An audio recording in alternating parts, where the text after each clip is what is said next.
பண்ண பார்த்துருக்கோம்னா ரைஸ் பண்ணியிருக்கோம். அதுக்கப்புறம் நண்டு வகைகள் அது எல்லாமே நண்டு இன்றைக்கி வாங்கிட்டு வந்தேன். நண்டு வகைகள்லாம் பண்ணியிருக்கேன். என்னென்ன பண்ணியிருக்கேன்னு நீங்களே பாருங்கள். ரைஸ் பண்ணியிருக்கோம், நண்டு குழம்பு பண்ணியிருக்கோம், நண்டு கிரேவி பண்ணியிருக்கேன், அது கூட நண்டு ஃப்ரை பண்ணியிருக்கோம். வாங்க டேஸ்ட் பண்ணலாம் எப்படி இருக்குன்னு நீங்களே பாருங்கள். ஃபஸ்ட்டு நம்ம ரைஸ் போட்டுக்கலாங்க. ரைஸ் போட்டாச்சு.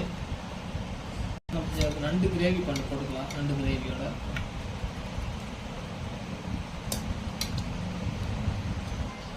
நண்டு வறுவல் வச்சுக்கலாம்,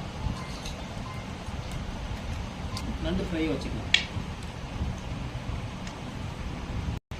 வாங்க நண்பர்களே டேஸ்ட் பண்ணி பார்ப்போம் எப்படி இருக்குன்னு.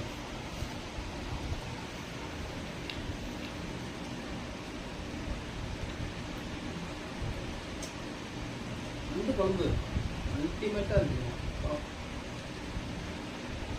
நானும் என் கையாக பண்ணால் எனக்கே சந்தேகமாக இருக்குது. அது கூட நண்டோட ஒரு கால் எடுத்து டேஸ்ட் பண்ணிக்கலாம். நண்டு எப்படி சாப்பிட்றதுன்னு சொல்லி தராங்க.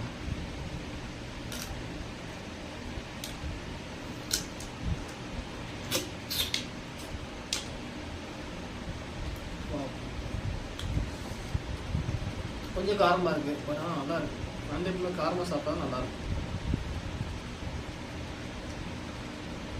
வேற